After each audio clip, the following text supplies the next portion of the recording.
6月是台南新市白莲雾要采收的季节，不过最近落雨霜雨是造成未少8、9分的果子落落来，农民可能是损失超过3成。 因为霜雨后面，全台湾这几天拢落雨天，有寡所在是熊熊上大雨，这嘛影响到台南新市真有名的白莲雾产业。透早交易行内有100担历史的老庄白莲雾，900斤的果粒落甲规涂骹，本正8、9分熟，6月准备采收。无因落大雨，地势果行严重落果，农民无奈讲损失超过3成以上。这落去这像这拢超过100斤去呢。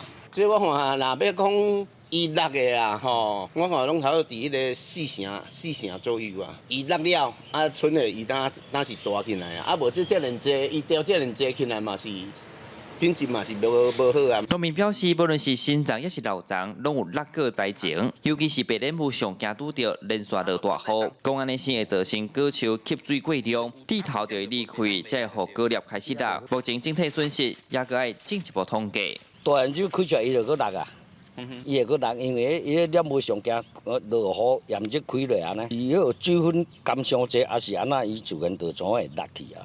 白莲雾是台湾早期品质，香搁甜，风味搁真特殊。农民讲是因为庄脚厝边头尾拢通看到人咧种，毋过即阵土地开发，地势高处减少，就算新市区公所咧设产业再生，即摆莲雾丛也无超过50丛，一台斤大概爱300起跳，因为数量少，相对计数悬，按算今年量会搁减少。记者苏台南采访报道。